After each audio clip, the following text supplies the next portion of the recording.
half past the hour. Welcome, welcome, welcome to Webinar Wednesday with the Uncommon League. I am your, excuse me, apparently I am unable to speak all of a sudden. I am your host for the day. I am Jen Batten. I am the one of the partners with the Uncommon League. I am the Chief Creativity Officer, I just have this urge to say the hostess with the mostest today. I'm just kind of having one of those days where I've got a lot going on, but I'm super excited to talk with you guys about business analysis is dead and more fake news. Yes, we are going down that path today, you guys. I know a lot of additional folks are adding. I'm glad to see you all here. Glad to see that you can spend hopefully what's kind of the middle of your day. It's the middle of the day for me. So I'm going to try to keep on top of that mute button here, but I'm going to go ahead and get us started as well. If you guys have any questions throughout the hour, go ahead and give me a shout out in the chat if you have any questions. I know some folks, depending on when you guys joined in, I did ask where y'all are coming in from, physically, geographically, that sort of thing, not just the office, but I see some Green Bay, some Maple Grove. I am in Eagan, Minnesota, just moved this summer. Let's go ahead and get us rolling then. So thanks so much for sharing this stuff. I just love seeing where everybody comes in from. It just makes me happy. So we're going to talk today about business analysis and what we can learn actually from the other work that we do and other experiences that we might have and from other industries. And so what we're going to talk, that's where this kind of came from. And so I want to admit that I, like many other BAs out there, I want to make sure I got this all going the same way here. I didn't, and I'm getting a message from Paul that I'm supposed to turn my camera on. I don't know if I want to do that. I think I'll do it. I'll do it. All right, if I can figure out how. Apparently I'm not doing all that. Here we go. I've got so many screens going on. Hi, everybody. Look, I'm a real person, I promise. I have a fake office today, though. I did just move rather recently. It's not a just move, but it's been one of those, I'm living in boxes. So we're going to leave the boxes for a little while here. I'm going to keep my look. It looks like a lovely corner office, city skyline, that kind of thing. So you guys, let's be honest, this could have been me. I harbored these great feelings, these great ideas, and these great plans when I was going to college. I never thought I was going to work in IT. All right, that's not exactly true. I kind of thought I wanted to work in IT and be more of a computer programmer. Back when I was probably in like 5th grade or something like that. That's when I did. I coded when I was a kid, you guys, but I haven't done it since, right? Maybe a summer is when I kind of really got into coding and that sort of thing. But since then, where I really got much more involved in what I thought I wanted to be when I grew up was actually, I wanted to be a journalist. I wanted to get into advertising, and I also studied broadcast journalism. So, hey, what really happened? Or, where did that training, I became a BA out of necessity, like many of us have. But for me, what I truly wanted to be wasn't just any journalist. I didn't want to just be a reporter. You guys want to know the truth? I wanted to be the White House press secretary. I know, I know. We've had a few White House press secretaries recently. Let's be honest. I think in reality, I probably wanted to be CJ Craig from The West Wing, but I never quite got that far. And that's just not the path that I ended up following. But I did go through all of the studying, all of the schooling, I have a journalism degree. And so what I started realizing not too long ago was, you know what?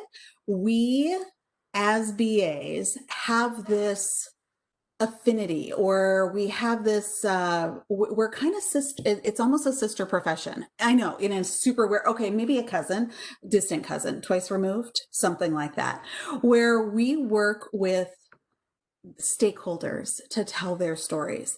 So what can we learn? I've been, because let's be honest, I'll move us forward here, because let me tell you how sad this slide makes me, right? Hearing the comments about things like fake news and journalists lie and no one tells the truth and things like that. Um, it makes me sad. And the level of makes me sad is really beyond just what it means for us as a society, because that's definitely a thing, right? What it means for us as a nation. I know I have some of our friends from Canada. We know I'm sorry on behalf of the nation, but there's only so much I can do. But right? I mean, we're trying to do the best that we can. We have to find what we can trust, what we can learn from, what we can understand. We have to engage those critical thinking skills. We have to work on, as a society, how do we learn and become informed and that sort of thing. And that's where, hey, this is really important for us. And as we move forward, it's been, I'm sorry, I'm like today. It's been a couple of days, you guys. We'll talk about that too.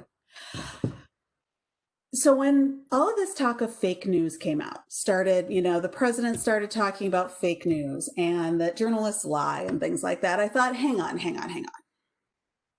Let's be honest, because I went to the same classes as many of these people. I have people I literally sat next to in journalism ethics classes are now on CNN as reporters. Literally, honestly. I know these folks. I know many of these people who do have strong journalism backgrounds, and they did study this and they did understand what they're supposed to do as journalists. Now, I'm sure many people can be thinking, well, what about so-and-so and what about so-and-so? We'll get there. We'll talk about that too. But as I, kept hearing about this fake news and lies and all of this stuff, what I started really thinking about was, well, wait, hang on a minute. Those principles of journalism do seem to match what it is that we do as BAs. So I did it. I went and grabbed, yes, honestly, you guys, I actually do still have many of my old college textbooks. It's been a while. It's been a long while, let's be honest.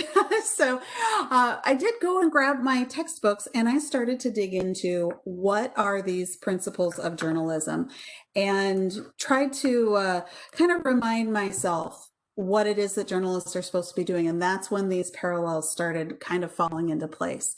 Now, when we start talking about the ethics of journalism or principles of journalism, it's kind of it's almost a little bit of a balancing act. There are many journalism schools or J schools out there that talk about ethics and principles as the same thing. Some call these the principles of ethical journalism, and that works as well. So, hey, you can call it that way, call it whatever you want. And as I was kind of digging into this and looking again, not just what was in my textbooks, but what new stuff has happened, because of course, back in the old days when I was studying journalism, let's be honest, there wasn't an internet. It was barely an internet. It was a little baby thing. And, if you were on AOL Instant Messenger, you were pretty darn cool. Yep. Totally just dated myself. But, I bet a lot of us are in that similar boat, like, right? Back in the day, we didn't have access to all this information at our fingertips. It wasn't a 24-hour news cycle. And so things have changed. So I kind of did some research, started digging into what has changed and what hasn't. Most organizations, journalism schools, universities, etc., these big think tanks that talk about journalism and journalistic principles, they kind of distill these principles down into this list of 5, because I've seen a list of 5, a list of 7, a list of 10, a list of 8. It's like, you guys, shouldn't there just be one? But come on, this is a list of 5, and even there we've got truth and accuracy together. Independence, fairness and impartiality, humanity and accountability. I think these all align to ethics and integrity. So let's take a look at what these journalism principles mean to us and what they mean in general. And then let's think about journalism, but also where this all works as we are BAs as well, right? And what this means to our day-to-day jobs. And now I can't make my little thing click. Here we go. There, I can make it work. So let's take a look at truth and accuracy. And this seems pretty straightforward, and there's a reason we're going to talk about it first, and it's the number one thing that we should be thinking about, that we should be talking about. Our first obligation is to the truth. Now, let's be honest. Sorry, that's a terrible joke. Even if we can't guarantee the truth, we have to strive for it, because here's the deal. We can't necessarily control what is the truth and if we are truly finding the truth, right? I know I said truth too many times there. I can't control if you're lying to me. If I ask you a question, if I ask you, does this process work for you, for example, or flip it over right into an analysis world right away. If you say, oh yeah, this process works great. That's the truth, then awesome. If you absolutely hate the process and it doesn't work, but you just don't want to tell me how bad it is, to save my feelings, to save IT, to save whoever, I can't control that. So I have to strive for the truth. I have to strive to find. I always say that the ooey gooey center of the true requirement, the real nugget of information that we want to get to. Another thing that we need to consider is that our first loyalty is to the citizens. Now, from a journalism perspective, it's about the citizens. Our peer journalists are journalists for the people. They are supposed to be looking after us, helping us to find out the information. This is why we don't have state-run newspapers here in the United States, right? That's kind of what we're talking about. In the US, and I believe in Canada, because I know I have some Canadian friends here, maybe, in North America, in many countries, the loyalty of journalists goes to the people, not to the government or to a specific organization or things like that. We'll get to the other stuff. I know you guys are all thinking, wait, what? But what? As analysts, what we have to think about is who are our citizens, right? Who is it that we are representing?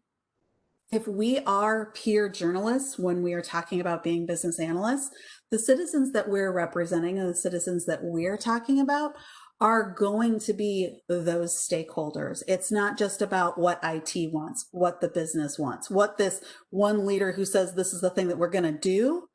That's not what we're trying to get at. We're trying to understand all the points of view, right? This is all about verification, verifying the facts, doing the research, checking things out. So this is really important. And even from a journalism perspective and from what reporters are talking about, if they can't verify some stuff, and I mean, we see it all the time, right? There was news that came out just last week. XYZ happened and the president said this or did this and knew this or didn't do this or whatever. And there's question of, has it been verified? Has it been independently verified? Now, when you think about requirements, we have to kind of take things at face value. We do have to trust. We have to trust that we're getting the truth. We have to trust that we're we're asking the right questions, and therefore we're getting honest answers. May not always be the case though, right? So we need to check our facts, do our research, and apply the critical thinking skills. If we can't verify that we do have the truth, or if we are not getting a lot of, oh, yep, that's exactly what it is. I always look for the nodding heads around the room, right? That's where we need to be transparent that, hey, I can't get a solid answer on this. This is what we think, and this is where assumptions come in, and where assumptions, that you all know what assumptions do, right? So we have to be transparent about what we can and cannot verify. So building all of our work on a foundation of truth and accuracy, and I'll toss in a little critical thinking skills here as well, is so important to what we do and what our work means to us. Independence, of course. If you've been a BA for more than 5 minutes, which considering you had to register for this webinar and then log in and stuff, I bet you've been a BA for more than 5 minutes. There's a pretty good chance that you've heard somebody somewhere talk about being a neutral facilitator or and getting to that point of trusted advisor and stuff like that. But step one is all about neutrality. So therefore it's the independent voice. I need to be, as a journalist, independent from those we cover. Again, I have viewpoints. We all do, right? We all have, I'm going to guess most of you have some sort of a political affiliation. I'm going to guess you have standards and values. And I hope you all have some sort of standards and values, like, just in your life. We have to figure out, so here on the screen, what we're talking about is being independent from those we cover and also being a monitor of power. Now, that's part of that citizen journalism and not being controlled by the state or anything like that. But maintaining independence is we're trying to be that neutral source. We're trying, as journalists, step away from it. Same things happens for us as BAs. We aren't trying to manipulate. We aren't trying to negotiate. We aren't trying to tell anybody, oh, this is the requirement that you need. You know what you really should do? Have we heard it? Have we been tempted? Have we even said it a couple of times? Quite possibly. And that's okay. But that should not be the day-to-day what we do, trying to, muscle people into a decision or muscle people into any kind of specific space or anything like that, right? We need to be independent from the people that we're working with. Now, the monitor of power makes sense from a journalism perspective because that's where we do look towards our news coverage to understand what's happening in government. We're trying to hold the people in power accountable, right? Now, for us as BAs, this is more aligned to us asking the harder questions, right? And that's kind of a big deal for us. And we need to, this is a gumption kind of a thing where we have to really, have the guts to ask the really tough questions. And by really tough questions, I mean questions like, is this the right problem for us to solve? Is this the right project, the right solution at the right time? And any one of those things could be wrong. It could be the right project, but we're not talking about the right solution. It could be the right project and solution, but we shouldn't be working on it now. There are more important things for us to focus on. So there's a lot of juggling that could be going on here that we need to be talking about. And so many people just get assigned to a project and no problem. Yes, sir. Right away, sir. May I take your order, please? And that's not what we want to do as BAs, right? Yeah, props and everything, you guys. It's great. Is the scope right? Is another one of those tough questions. Those are all those hard questions that we need to ask. And that's where we can monitor power. It's not that I am not saying start a revolution in your organization. Maybe I am if you need to, but ask those tough questions. Ask if we're doing the right thing. That's part of what we at the Uncommon League call being a badass BA. And I know if you've ever heard Bob talk, he talks about being a badass business analyst and asking those hard questions and doing the right thing for the people, the product, and the project. And the organization in general, right? We have to do the right thing at the right time. So this is all about independence and neutrality. Makes sense, right? We've probably heard all of these things in the past. Now, here's another one, our fairness and impartiality. Now, from a journalism point of view, hey, this makes a lot of sense. Most stories are going to have at least two sides. We need to strive for balance and create context.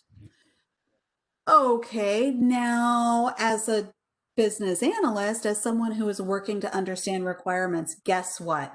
We're going to need to strive for balance and create context as well. When it comes to balance, it is understanding all of the stakeholders that we're working with and understanding all of their points of view. It's the what's in it for me factor that we need to be thinking about and looking at and trying to understand, right? So we need to understand everyone's point of view and understand how every requirement is going to impact these stakeholders or these different stakeholder groups. Remember, we talk so much about business value, create business value. Requirements help us to deliver business value, to understand business value everywhere, right?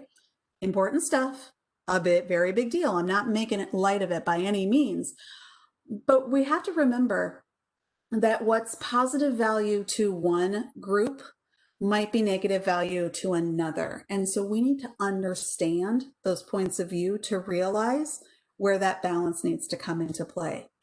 And seriously, let's talk context for a minute. If we take anything, we have to, I'm chuckling because I'm like, I had a context problem just today, and I'm going to go off a little bit to help remind us how important context is. See, everyone brings their own like headspace or your own, let's be honest, it's our baggage. We bring our baggage with us to every situation. So we're talking about, we're bringing our own experiences, our thoughts, what we've done in the past, what we plan to do in the future.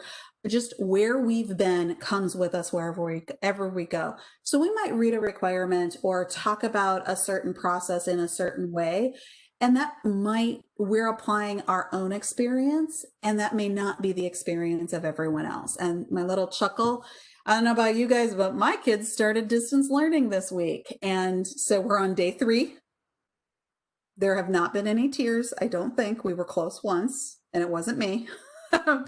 But today, one of my sons was trying to get his brother to help him with a math thing. But here's the thing. I didn't know it was a math thing.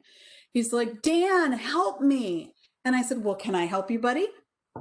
And he said, I need to know what the E in, and blah, blah, blah, blah, blah, blah, blah, blah. It was totally the Snoopy, Charlie Brown teacher. Wah, wah, wah, wah. I have no idea what he said next.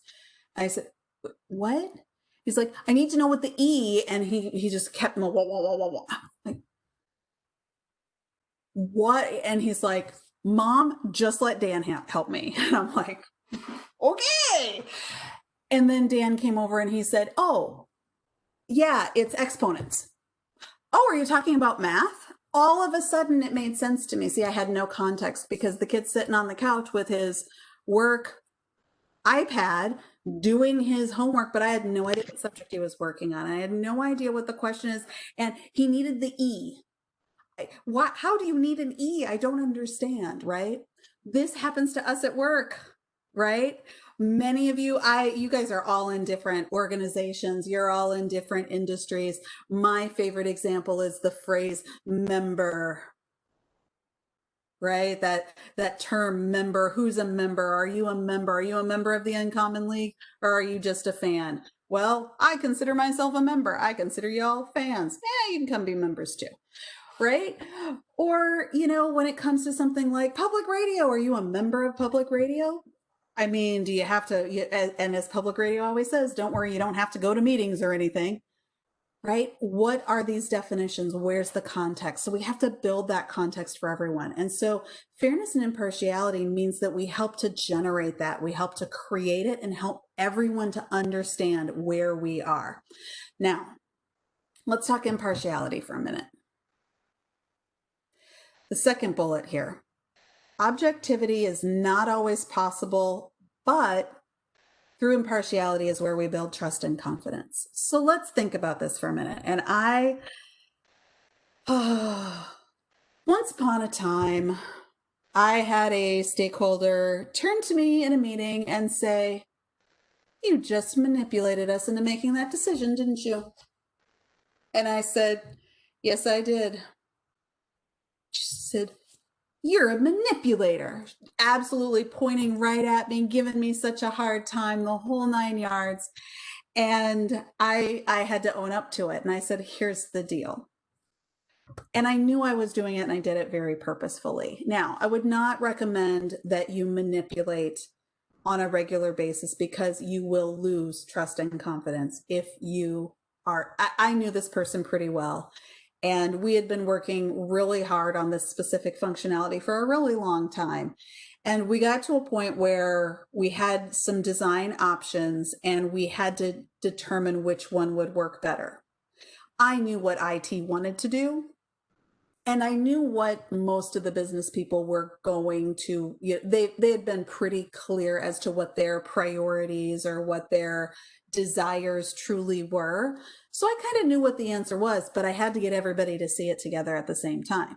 Now, you can go down several different paths to get to this response, to get to that answer. And hey, it could go in whatever direction you want. You have to still explore all of the options, right? And in this particular case, these two design options were being weighed, and we talked about pros and cons of this design option. We talked about pros and cons of this option. And did I ask the same number of questions? I think I did. It's been a while now. I can't remember, but I do remember that moment when this key stakeholder was like, did you just manipulate us into making the decision you wanted us to make? And I said, I want you to make the decision that you're happy with. Here's the reality of the decision we just came to. If we do it this way, you get it faster, but you'll have a couple of additional things that you have to do. It's going to take you a little bit of time. Your first time you set this thing up, I'm not going to go into the details. Your first setup is going to take you a little bit of time. There will be steps. You will have to cross-check it. You'll have to QA it. You'll have to work, you guys. But after that, it'll be super easy. And you can get this done more quickly from an IT standpoint. We can develop it and implement it faster. And we're like, yeah, that's a really good idea. The other option, it will always be easy for you. You will be able to check it very easily. It'll be fast. It'll be lickety-split, but it will take twice as long to develop. So now if I would have come into the meeting and said, here are our two options. These are the two things. Which do you want to do? I don't know what they would have said, right? They might have said, yeah, we can, and it's not like, oh my God, pain and suffering, I may die. If it's going to take us so long, it's going to take us weeks. No, it wasn't that bad. It was just a multi-step process would have to be carried out one time. But cutting development time in half was kind of a big deal, right? So that's where we have to think about 9 times out of 10, we have no skin in the game when it comes to requirements, right? Now, think about that for a minute. These aren't our requirements. Unless you happen to be a super user or also the true decision-making business side product owner that calls the shots, you as the BA, they're not your requirements. Your responsibility is to be fair and impartial and to help people to find out what their truth is, what they actually need. I don't have any skin in the game. However you decide you want the system to look, I may think you're crazy, but if that's what you want, I'll ask questions. Is there an easier way? Is there a better way? Is there a more efficient way? And I'm using all the words that are horrible words to use, but you know what I'm talking about, right? We have to ensure that we keep our work proportional to what is necessary. And by that, think about, spending a super ton of time on something that doesn't really matter, something that's low priority. So that's another aspect of our fairness area as well. So when we talk about humanity, this seems very simple as well. We are all at the core, come on, we're all humans. We are all just people trying to do the best with what we got. So we need to ensure that in what we do no harm. Now, from a journalism point of view, some of that fairness and impartiality is going to impact doing no harm. But we need to understand the impact of what we do on the lives of others. So when there's a negative story that gets printed about someone, how does that impact their life? Now, for us, from a requirement standpoint, think about what we do and how it impacts our lives. I just said, hey, they're not our requirements, so I don't care. No. We have to care. We absolutely need to take the time to care about what happens at the end of the day, at the end of this project. When this project is implemented, and if I'm a consultant and I'm going, see ya, I'm out. It's not that I don't want to be bad-mouthed. I want people to appreciate the work that was done and to appreciate the system and to do what they needed to do, right? That's what I think is really important. And that's what I think is critical, is that we have that, our work leads us all to a better place, right? We get the product that we wanted. We still need to provide a forum for compromise and criticism. So there might be times when we don't understand a requirement and we have to be willing to say, yeah, I'm wrong. Okay, I didn't understand that. No problem. Help me to understand what you're trying to tell me. That's where we're getting into that. They're not my requirements. They're not mine. it's just what I understand. So I can talk to you about, tell me what you need, or, whatever stakeholder, what do you need? What is important to you? How is this going to impact you, right? So we also need to think about significance and relevancy, right? I love this phrase, make the significant interesting and relevant.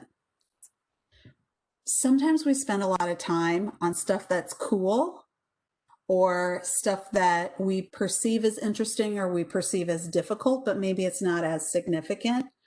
And the most critical requirement is just, and here it is. It's just a simple statement, but I've ever seen that happen in projects. I'm thinking about a project I was on once upon a time, that the big thing that had to be done was like a couple of sentences. We could talk about it and that was great, but gosh, we had like pages and pages of requirements on this other thing that we were doing.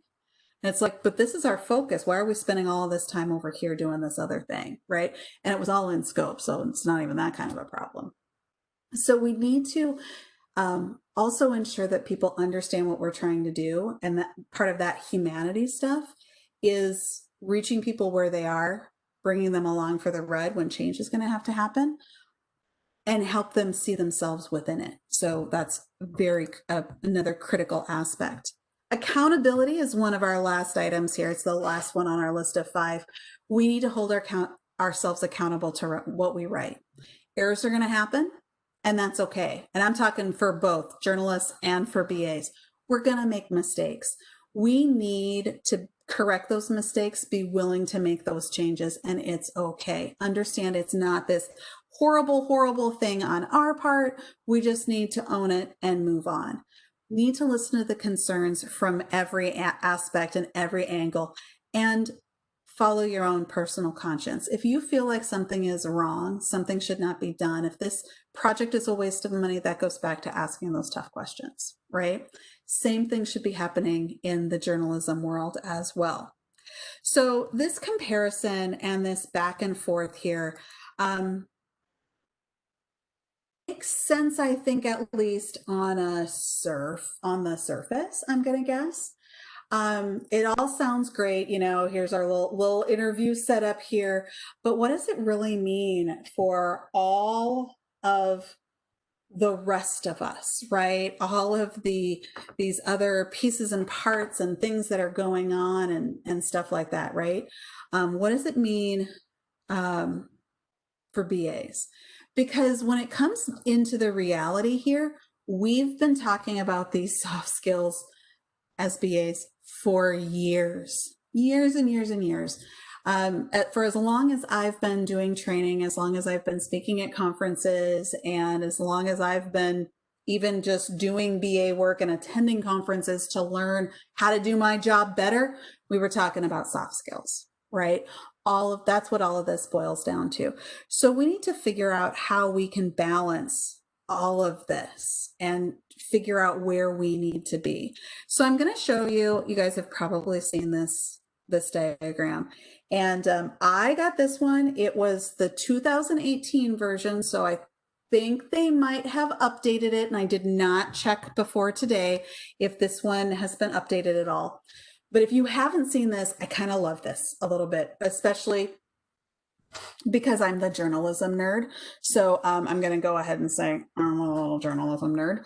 And this fascinates me because if you look at it, you've got, and I'm going to put my little mouse over here, looking at neutral versus extreme liberal versus extremely conservative, and then facts going down to inaccurate or fabricated information, right? So where does opinion fall into that and things like that, right? Now you can kind of see, and there's a key over here for fair interpretations, unfair, nonsense. So you have your left versus right as your liberal versus conservative, that kind of idea. And as we look at this, think about the media that we are consuming. And I'm not trying to get up on a soapbox and talk about this literally from the media perspective. And I know we're in a political cycle here and things like that. But we kind of have to think about where are we getting our information. Now, when it comes to where are we getting our information, there's a lot we've got to think about, right? Now, and I'm not saying, shift. I totally am. Because the way I think of this is there are certain things that I like to read, right? But it's confirmation bias. I hope you've heard of confirmation bias.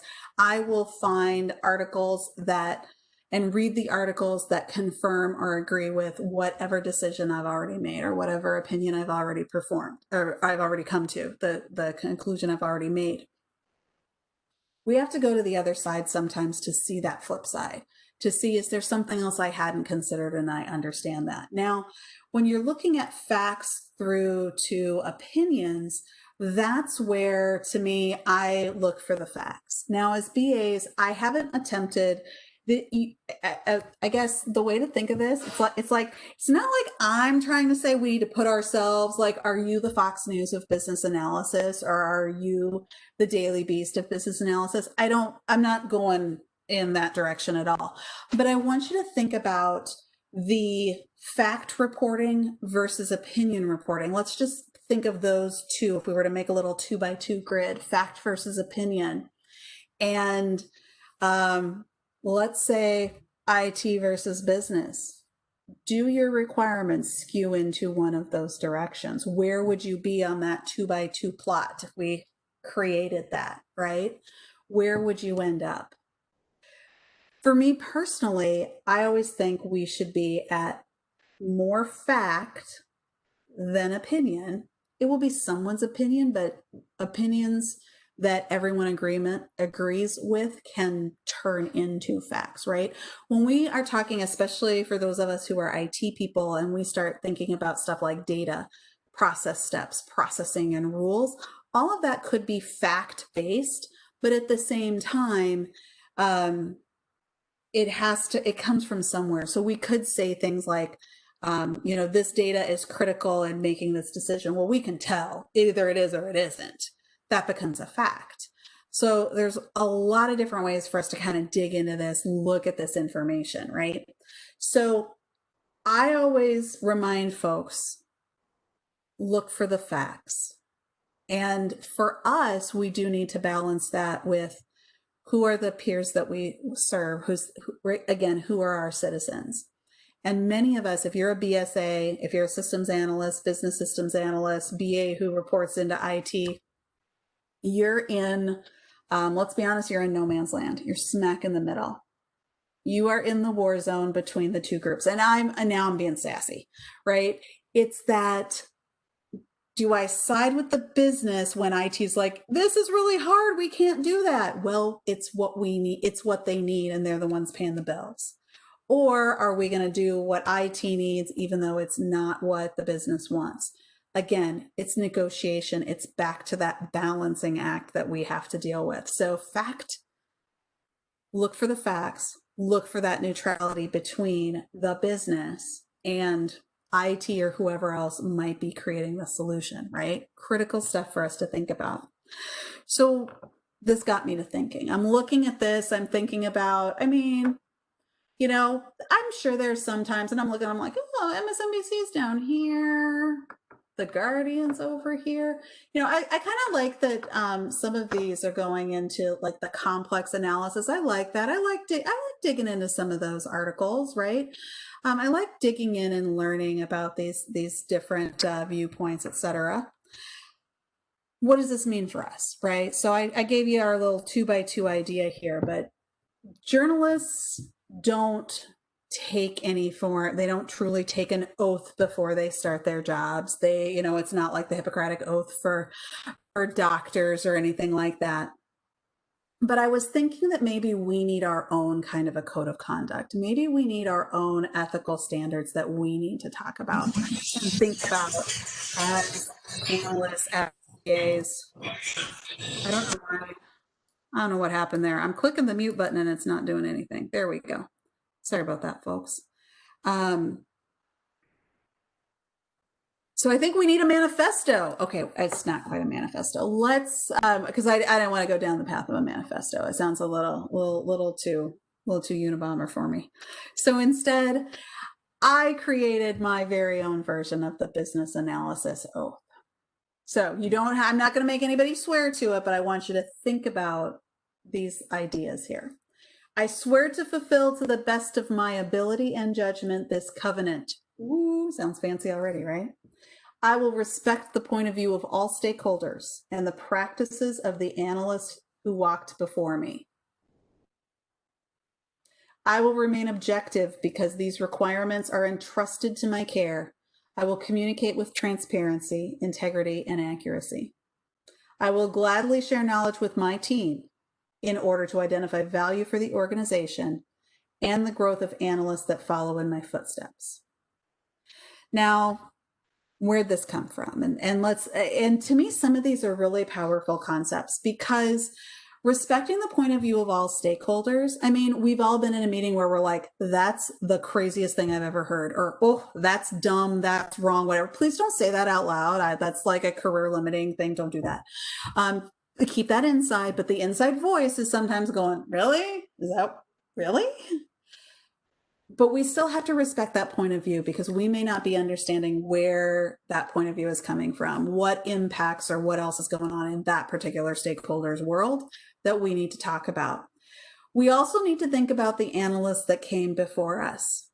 Now, this is tough because remember, if you've ever been handed a project that, oh, this person left the company or their contract ended or whatever it might be, some reason somebody started the requirements work and the project gets dumped in your lap and you look at it and you're like, what the heck did they do? What's going on here? I don't understand. I don't get it. We still need to respect the point of view of that analyst. We need to trust that they were doing the best they could with what they had and the knowledge that they knew at the time, right?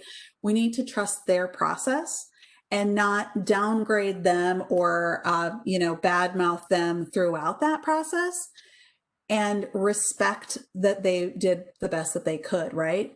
If you choose a different way, that's great. Bob and I have talked about this several times, and we talk about it in some of our other sessions where we say, hey, we'd go about some of these things totally differently. And we've sparred. It's like, why would you do it that way? I've always done it this way. We have a technique in our techniques book that voices were raised. It's like, why would you do it that way? It makes no sense. And he's like, why would you do it that way? It makes no sense. Our other business partner and my husband, this was a dinner time conversation, by the way, and they said, you guys are talking about the same thing, just applying it differently in different situations. You guys have a context problem. And we're like, seriously, right? So we have to trust those who came before us. We also, hopping down to that last bullet point, we need to help everyone be better for those who come after us, right? We have to help our team grow. And I'm talking about the team of analysts that you work with, as well as whatever other team you might be on, a project team, an agile team, whatever it might be. You need to share the knowledge. Just because I learn a super new technique, maybe I do want to hold it a little close to the vest and not share it right away. Maybe I would have practiced it until I can understand if it works. But once I know what works, I should share it. I want to help everybody do their job better. And that's personally my passion. So, hey, I'm totally down for this any day of the week. Remaining objective because we need to communicate with transparency, integrity, and accuracy. I think that makes a lot of sense. Now, as we are zipping through here a little bit, I want to zip through a couple more. And I'm going to say zip through because I want you guys to think about your requirements documentation and how you structure it a little bit. And this last section of my deck today is talking about crafting a story. And no, I'm not talking about user stories, because as journalists, they strive to give you the information you need in a complete and concise way as quickly as possible. Partially because, let's be honest, we've got the attention span of a gnat, but, and that's just collectively the, adult population of the world. Don't even talk to me about kids, right? We have to figure out a way to craft a compelling story, a memorable story. And how that works for a journalist could be a little bit of how we structure our own work. Now, personally, I like to structure requirements documents more like a novel than like a news story.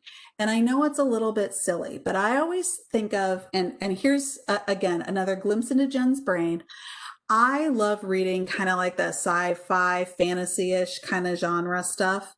And so usually the first couple chapters of whatever book I pick up, I'm trying to figure out who are the characters, what's the setting, where are we, what kind of world am I in? Are fairies visible?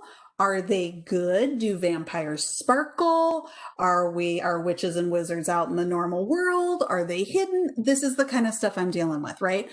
And I know, again, into Jen's brain, but I'm trying to understand the environment of this story that I've just jumped into. And I'm probably also a little bit confused because I'm trying to figure all that stuff out as I'm trying to read. And I get a third of the way in and I'm like, okay, I understand my setting. I understand the environment. I understand what's going on and things are getting good. I'm starting to solidify what's happening right now. And then I keep going and I keep going. And by the time I get to the end of the book, I truly understand that environment. I truly understand the journey that our hero or heroine might have been on. I understand conflict. I understand argument. I understand, disagreement, whatever might have occurred. And if there's a trilogy and that's the next book, I might be ready to go on to the next one, right? That sounds like a great requirements document to me, right? I know it sounds so silly, but if you structure a full, like the big documents, you know what I'm talking about, the big documents, in that way, it's going to help you tell that compelling story. That may not always work though. Think about the structure and think about how you are in how the requirements unfold in the documentation that you're presenting. And so it could be something like a nice big book, or you could have a blog post, a user story, a little tiny thing, or maybe it's a little larger article. So let's look at a few ways that we can structure how our journalist friends, our colleagues over in that world, structure their stories and how they craft narratives and how we can kind of bring that into our own folds as well. So these are some different options, these four that we're gonna look at relatively quickly here, so I can leave a little bit of time for the end. This is the most common. You guys have heard it a million times. Everyone talks about the inverted pyramid. You probably have read inverted pyramid style stories without even realizing it. And most structure, this happens most often. We get the lead grabs our attention. Maybe it's the clickbait style headline, hopefully not.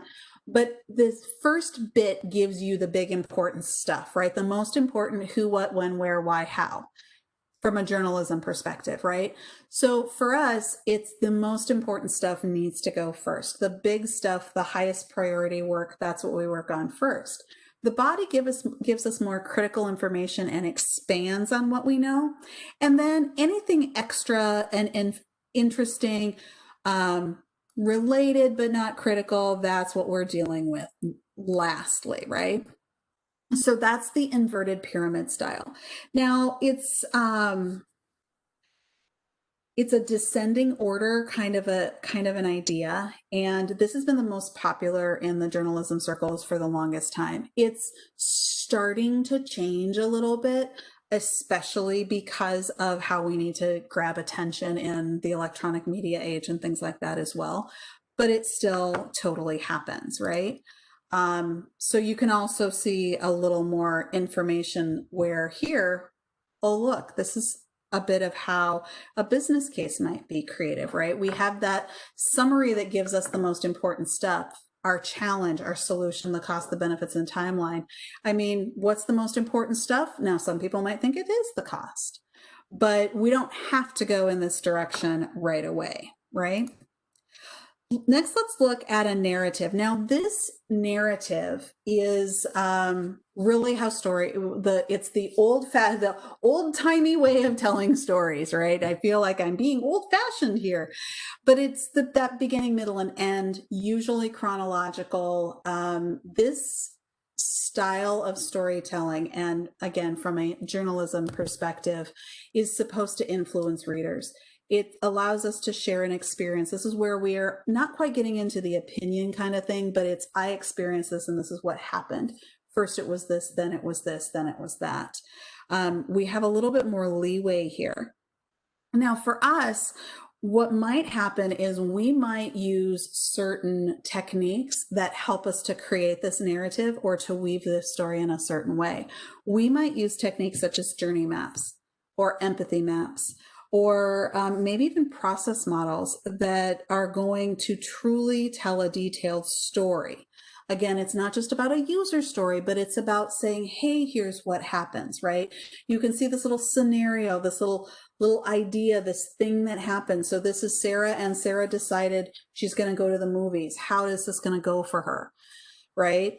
You know, you can see she had a little bit of an emotional roller coaster occurring, right? How can we improve that experience? These kinds of techniques help us to put our stakeholders into our requirements and help us to understand where our stakeholders are within their own world and how our work is going to impact them. So that's a pretty straightforward kind of narrative idea that we might be thinking about using, and some other techniques that can come into play. The hourglass is something from a journalism perspective we see more in documentaries. There's big, broad questions, and then we narrow the focus, but then we have big, broad conclusions, right? For us, we might look at this slightly differently. So if you've ever, oops, I'm sorry, I did not mean to click that. We may not use this style in documentation, but what we might use is we might use an hourglass formula for elicitation. Ask big, broad questions and then narrow in on one thing and then come up with the conclusions based on what we just discussed. Then maybe it's a different big, broad question that we narrow in on and then expand to conclusions. And then we have a big, broad conclusion across everything, right? So what's the problem we're trying to solve, for example, and then working our way down and through all of these different options, right? Now, chronological order works in journalism, and it talks about the order of events. And I always like to remind folks, we can also think about backwards as well. So chronological order, it's about steps. So for us, of course, it's all about process models. It's all about creating the steps, understanding sequence and dependencies, not just in the work that we do, but in what needs to be delivered, the processes that we create, the documentation, etc. So any of these styles lead us into different techniques for elicitation and for documentation and for how we tell our story. As BAs, I would not recommend that we simply, oh, you got, okay. I was like, whoa, okay. I saw those notes. It looks like you're good. Thanks for chatting, guys. I saw a couple of questions, but we're good. They were about audio. So as you're looking back and forth here at these different styles of telling the story, it's not just about one document. It's about everything that we tell. The story that we tell is a story about requirements, and it could be a document, but it's the series of documents. Think about how you're going to craft all the analysis work that needs to be done, how you're going to present it. So we need to think about how we present, what makes a story worth sharing. And of course, from our requirements perspective, is every requirement of equal importance? Probably not. Now, if we look at the newsworthiness aspect, there are a lot of questions that come into play. My screen's over here on my screen. Impact, timeliness, how close we are, the human interest aspect, conflict, yes, the bizarre stuff that we want to get into, and of course, celebrity stories. That makes us want to read a story. It makes us want to click the clickbait. But from a requirements perspective, we can't just talk about the bizarre requirements. We can't just talk about because it's close to us, because what's close to you may not be close to me from that kind of perspective. So we have to remember to make every story a good one, but I also say to remember to fight the good fight, to remember that we need to be that neutral storyteller, the person who is going to look for the truth and remain neutral to tell the stories from our stakeholders' perspectives to help everyone understand and create that context. So I hope that you will, we'll go back a few slides, we'll find that oath, and we'll all swear that we will be the best BAs that we can possibly be neutral, and continue to fight the good fight. So before I click, I have two final slides, and neither of them say Q&A. So therefore, I'm going to open it up right now. We've got about 6 minutes left. Want to know if you guys have any questions on this content right now before I start wrapping us up. Questions, concerns?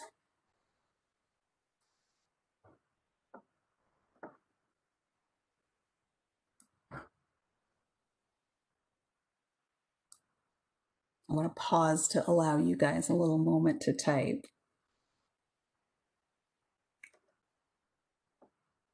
Excellent. I got a no questions. I will click a little. Oh, you want a copy of the, let me do this. I'm going to go back to the oath. I'm going to click on it. I'll put this here. And you guys can, I will make sure, so a couple of little housekeeping things to clean up. I'll leave it on this for a moment. And you guys can, so feel free to screenshot this right now. But here's the other thing. We are going to make this recording available. I can't remember exactly where it goes, but we will send you guys a note. So the recording will be posted into our community area. And you'll have access to that. In addition, I will make the slides available to the best of my ability. So you should have access to this. If you want to take a quick screenshot now, please feel free to do so. Hopefully you'll crop out if I'm making a very weird face as I'm talking. My face tends to be a little animated for some odd reason. And every once in a while I get a fun little snapshot where I'm kind of all, oh, or whatever. So it bothers me, but hey, there's not much more that I can do about that. So here's the oath that I had here. Now, one, I'll still keep us with any additional questions here and mention, I'll leave this up for another moment, but I'm zooming back to another. I blurted out here towards the end. I'll kind of slow my roll a little bit and kind of back up. Talking about a few of the techniques that you can apply in different areas of analysis and how you structure your work. I rattled off a whole bunch talking about, journey maps and empathy maps and things like that. We have a couple of resources here at the Uncommon League that can definitely help you out if you'd like to learn more about any of those items. Of course, we have many classes that are available. Our calendar, we're working on doing some updates to our calendar right now. That's a little in flux right now. We've got some new stuff to add for fourth quarter that hasn't yet been added to our calendar. And we've got some new things that are coming out in the new year that I can't wait to post. Let's just say a lot more Agile certification related stuff, or an Agile certificate program that we're working on. And so we'll be sharing that. We'll be announcing some additional information on that, but the full, the courses and dates and information, stuff like that is coming. If you are looking, so that's about courses. If you would like another type of resource for techniques, Bob and Paul and myself have created what we believe is the ultimate techniques reference guide.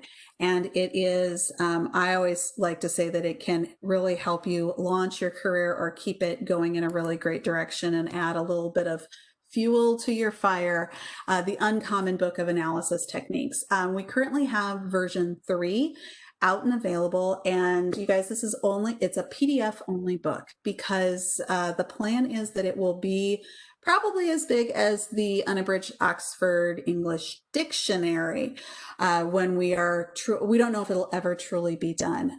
Between Bob and myself, we have a list of about 700 techniques, and we're adding more all the time. So this book is not just here's a technique and a little snippet.